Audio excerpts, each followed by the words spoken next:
tout le monde, bienvenue à notre émission de Destination Nature.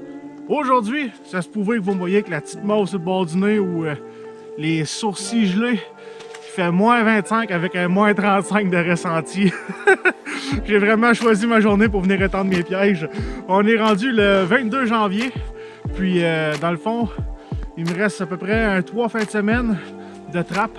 Dans mon secteur, ça ferme le 15 février. Puis j'ai l'intention, aujourd'hui, je viens poser mes pièges.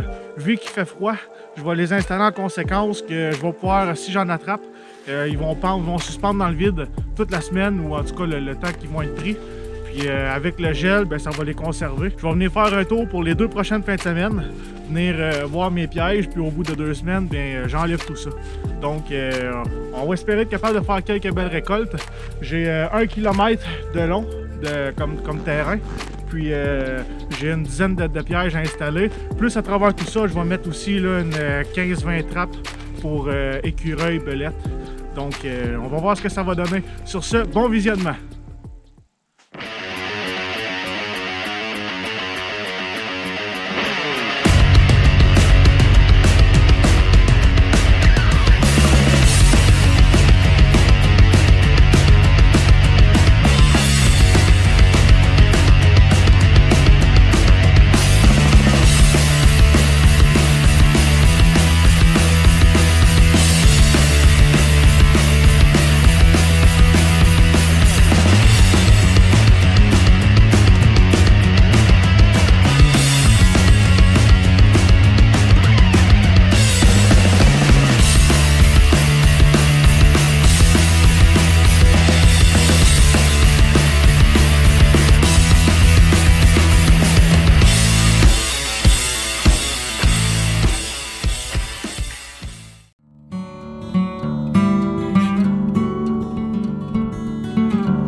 Bon, finalement rendu au camp, 45 minutes de marche plus tard.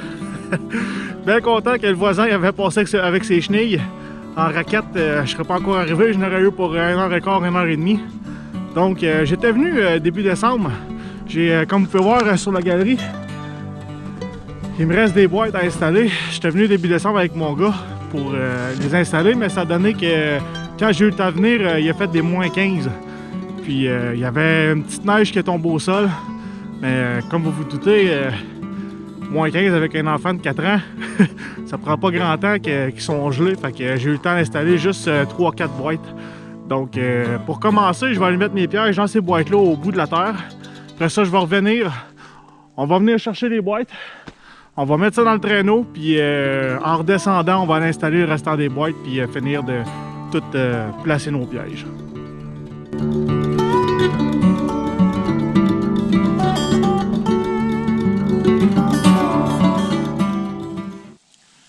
Une installation que j'avais fait pour l'écureuil. Comme on peut voir, contenant un gallon, on vient couper le dessus. Gallon de windshield washer ou un gallon de vinaigre, des choses comme ça fonctionne super bien pour protéger des intempéries. En même temps, ce qu'on va faire, on va venir fendre notre gallon pour être capable de l'insérer en arrière. J'ai fait un trou avec une drill dans ma trappe à ras, puis j'ai mis une vis. Donc on met une vis ou un clou, puis on laisse un espace, par après on est capable de venir mettre notre gallon par-dessus pour, de 1, protéger les oiseaux, surtout les oiseaux de proie. On ne veut pas attraper, on essaie toujours de ne pas faire de prise accidentelle, donc important de couvrir nos pièges. Puis aussi, ça va permettre de protéger les intempéries. Pour l'écureuil, quelque chose qui fonctionne super bien, c'est des cocottes de pin. Là, j'en ai pas, donc des pinottes non plus, j'en ai plus. Je sais que ce qui fonctionne aussi, c'est une pomme. Donc, ce que je vais venir faire, je vais venir prendre mon couteau sur la palette. Le petit crochet qu'on a, je vais venir l'agrandir un peu. Je me coupe un petit morceau de pomme.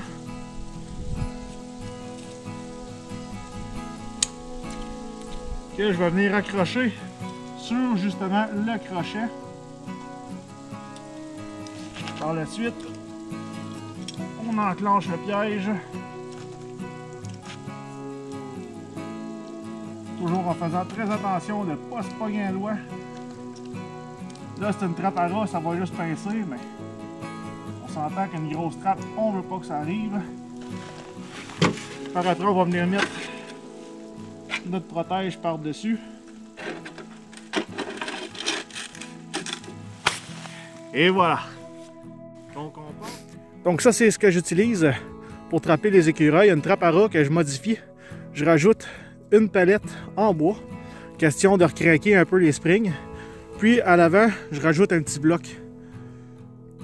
Pour que, question que quand le piège va déclencher, son cou va à côté ici, ça va venir vraiment casser la nuque de l'écureuil, ce qui fait en sorte que la mort là, est pratiquement instantanée.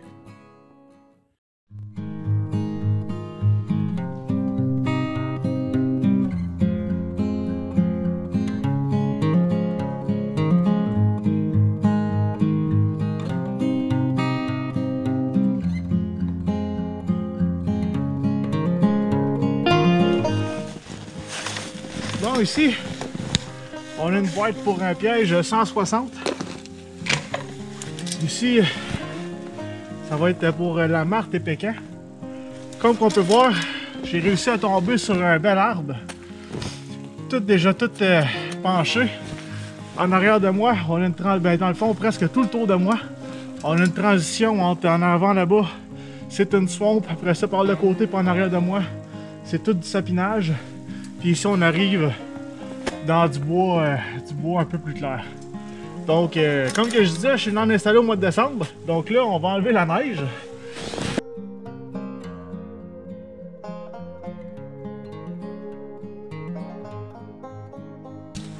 Premièrement, je vais aller me chercher un petit gant bleu. On va mettre un leurre. Le leurre pour ce qu'attire la martre et pécan, c'est la senteur de moufette. Donc, pour ceux qui ont peut-être vu la vidéo, sinon allez voir sur la page un peu plus loin, au milieu de l'été. Quand j'ai commandé ce beau leurre-là, ça venait dans une canne de sirop d'érable, toute bien fermée, avec du papier journal dedans. Je me suis dit, c'est peut-être juste pour que dans le transport, faut pas que ça casse. J'ai décidé d'ouvrir la canne dans la maison, mais le produit dedans, il est fermé, là. J'empestais la maison d'odeur de moufette. Donc, c'est pour ça que vous comprendrez que, avant d'en mettre sur une petite branche, je vais prendre soin de mettre des gants. Donc, je vais aller chercher mes petits gants bleus, qui vont aussi m'être utiles pour mettre ma viande dans le fond sans que j'ai la main pleine de vieux sang qui pue. Donc, je reviens. Pour le transport, pour faire ça, ne pas faire de dégâts puis que mes choses sentent la moufette, j'ai décidé de mettre ça dans un beau pot maçon. Juste ouvrir le pot maçon, on le sent. Donc, là, ce que je vais faire, je vais passer un peu. J'ai pris un bout de branche, puis je vais juste venir tremper ma branche dedans.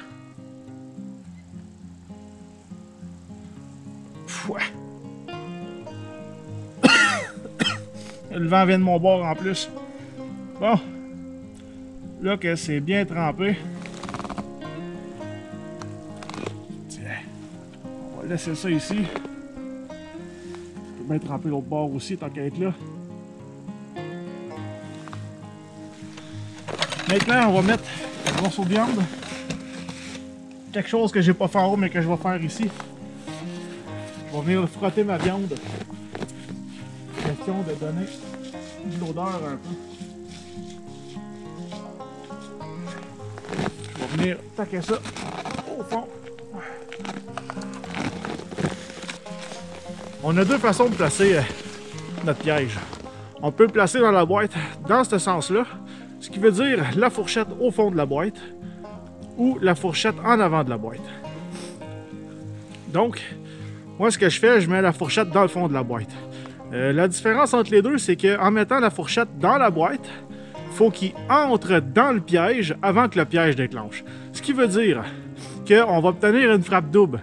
Ce qui veut dire qu'on va obtenir une frappe en arrière du cou, puis au thorax. Donc, ça donne une meilleure force de frappe, puis on s'entend que notre but en tant que trappeur, c'est pas seulement de tuer les animaux puis de les faire souffrir. On veut que la mort soit le plus efficace possible puis le plus rapide. Donc, pour Marthe et Pécan, je vais utiliser une frappe double. Puis sinon, ce que je ferais, c'est que si je mettrais la fourchette à l'extérieur, ce qui veut dire que quand il va passer dans le piège, il va seulement avoir la partie en avant qui va déclencher. C'est là qu'on va venir attraper une frappe seulement en arrière du cou. Donc, un ou l'autre, les deux sont bons, mais moi je préfère une frappe double. Donc, puis là, de la façon que mon piège est craqué, la sûreté ne tient pas vraiment bien. On va le remettre en place. Toujours important.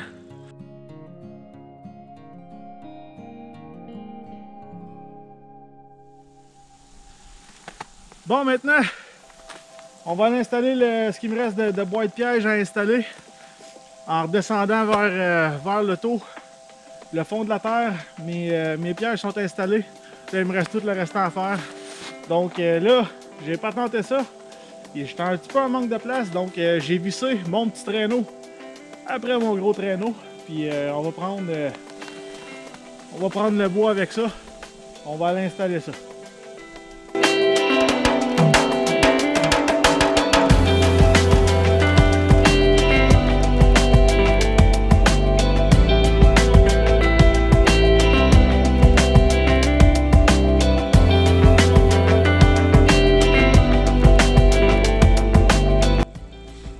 Là, un petit peu plus d'un an, j'étais caché ici à la chasse aux chevreuils. Puis il y a une marche qui est arrivée juste en avant là-bas.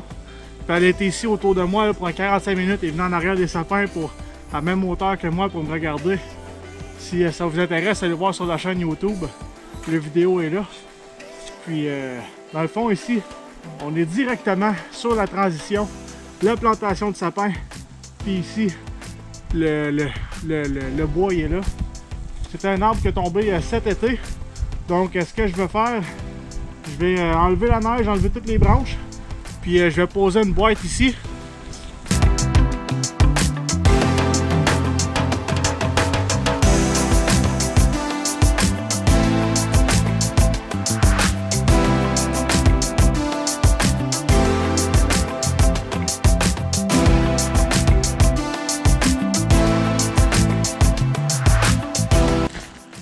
On va venir l'installer le plus haut qu'on est capable. Question que quand il va se prendre dans le piège, comme que je répète, que l'animal il pende. Donc le plus haut qu'on est capable de le mettre, moins de chances qu'il touche par terre. Un coup que ça c'est fait, on va venir mettre une broche autour de l'arbre pour attacher notre piège. Je la fais toujours un peu plus longue, question d'avoir du jeu. Venir attacher ça. Moi je l'attache en avant. Ça donne une chance de pouvoir mettre un peu plus tête pour que ce soit vraiment juste le piège et non la chaîne plus le piège. On va commencer à être proche du sol. Donc notre installation est terminée. J'ai été chanceux, j'avais un arbre déjà placé comme une perche, donc j'ai pas eu besoin de la faire. J'ai pas eu besoin de couper une branche puis de l'attacher avec la broche sur un arbre. J'ai juste eu à tout nettoyer la branche pour que l'animal puisse marcher sur l'arbre puis rentrer dans la boîte. J'ai mis mon odeur en dessous. Idéalement, moi je préfère, je le mets pas dans la boîte, j'aime mieux le mettre soit en dessous ou en arrière. Puis quelque chose aussi de très important, vos pièges, attachez-les à la fin. Parce que si, par malheur, votre main se prend dans le piège, vous le déclenchez accidentellement puis que votre main est prise. Mais là, vous allez aussi être pris après l'arbre en plus d'être pris dans le piège. Donc, vos pièges, un coup que vous avez tout terminé, que vous avez enlevé votre sûreté, là, que tout est bien solide, n'oubliez pas d'attacher vos pièges à la fin. Très important. C'est la fin de la journée. Après 5 heures en forêt, on a finalement tout installé nos pièges. Aujourd'hui, j'ai installé 8 pièges pour attraper belette, martre, pécan. Puis j'ai installé une autre quinzaine de pièges pour attraper les écureuils. Donc, on va venir voir ça la semaine prochaine. J'ai bien hâte de voir si on va réussir à récolter quelque chose.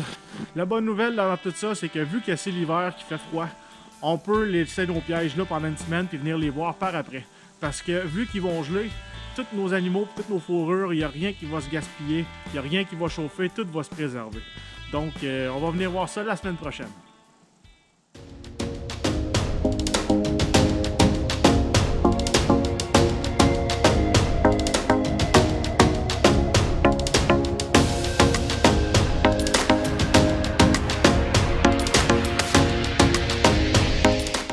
Bon, une semaine est passée, aujourd'hui on s'en va voir nos pièges. On va espérer que pendant la semaine on a réussi à faire une capture. Il a fait pas mal froid, des moins 20 pas mal toute la semaine, puis les nuits jusqu'à des moins 30. Donc je sais pas ce que ça va donner. La viande, quand elle est bien gelée, il n'y a pas beaucoup de senteur qui est dégagée. Donc peut-être que les animaux vont avoir eu de la misère à trouver mes pièges. Aujourd'hui je suis chanceux. J'ai un beau taxi. Mon père a décidé de venir avec moi avec son skidoo pour venir justement monter. Il m'a peut-être pris un petit peu en pitié, là. C'est quand même une bonne job pour être tout sans raquette. Donc aujourd'hui, j'ai seulement mes petits sentiers à faire en raquette là, pour monter en haut de la terre. Au moins, mon père est venu avec le skidoo. Donc sans plus tarder, on rentre dans le bois, on s'en va voir nos pièges. Bon, j'en suis à mon 6e piège. Toujours vide, j'ai 8 pièges en tout. Il m'en reste 2 au bout de la terre à aller voir. Puis les pièges d'écureuil, même chose. J'en ai posé une quinzaine, puis j'en ai 8-10 de passés, tout est vide. Tous les appâts sont là. J'ai quelques appâts qu'on voit qui ont été grignotés, sûrement par un écureuil, quelque chose comme ça. Avec les plus gros pièges, j'ai 160. On voit qu'ils se sont faufilés pour aller gruger le rat musqué. Donc on va continuer, on va aller voir. Sinon, ben c'est pas grave, ça fait juste une semaine qu'ils sont là. Donc on va voir avec la semaine prochaine. En plus, cette semaine, il annonce un petit redout. Il y a une journée qui annonce 0. Donc ça va faire dégeler la viande peut-être un peu. Question de que la senteur s'éloigne un peu plus parce qu'à moins 20, la viande est gelée dure. Ce qui fait que la senteur, il n'y a aucune senteur qui sort vraiment de la viande. Donc on continue.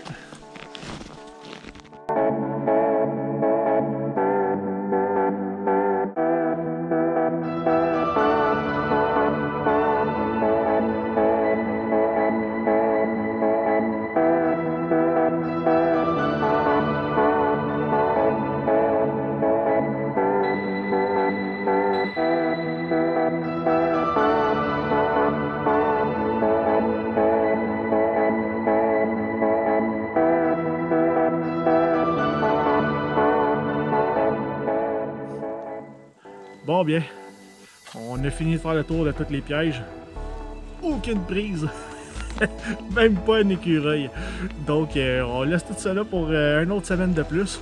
Puis en se croisant les doigts que cette semaine soit meilleure que la semaine précédente. Donc on revient voir ça la semaine prochaine.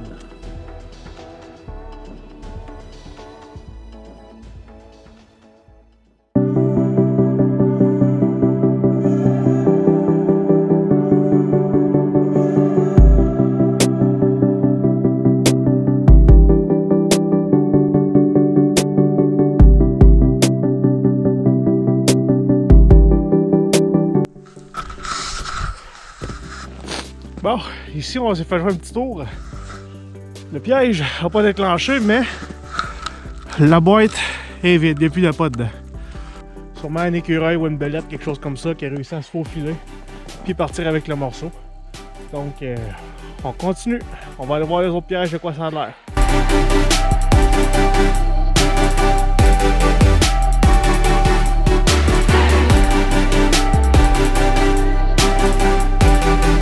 Septième piège, toujours vide. Il reste un piège au bout de la terre, on va espérer qu'il y a de quoi dedans. Sinon, ben c'est pas grave, même si on n'a rien attrapé en 2 semaines, ça nous a permis de passer un peu de temps en forêt. Là, ce que je vais vous montrer, c'est comment que je fais pour déclencher mes pièges sans les endommager. Parce que pour l'entreposer, c'est sûr qu'on ne gardera pas les springs craqués. Ce que je fais, je viens prendre une petite branche, je la tiens par la corde, je vais venir glisser entre les deux. pour venir ensuite bouger ma fourchette. Comme ça, le bâton ne s'est pas pris dans mon piège. Et ce qu'on veut éviter avec ça, c'est qu'à la longue, de venir crocher nos pièges, puis qu'ils ne soient plus aussi efficaces. Donc c'est pour cette raison que quand je les déclenche, je les fais avec un bâton que je viens passer entre les deux. Puis aussi, ben, les springs, quand on les entrepose, on les laisse toujours ouverts comme ça, on ne les enclenche pas, parce que ça pourrait venir à la longue à nuire à la résistance de nos pièges. Donc je finis d'enlever ça, puis on continue notre run. La ronde est terminée, j'ai fait le tour de tous les pièges, on n'a rien attrapé encore pour une deuxième semaine. Donc c'est sûr que c'est plate d'avoir mis toute cette énergie-là et tout ce temps-là pour en bout de ligne rien attraper, mais ça fait partie de la game. Donc si vous avez aimé cette vidéo, n'hésitez pas à mettre un petit like aux vidéos et aussi vous pouvez toujours aller vous abonner à la chaîne YouTube de Destination Nature Chasse et Pêche ou aller aimer la page de Destination Nature sur Facebook. Donc sur ce, à la prochaine!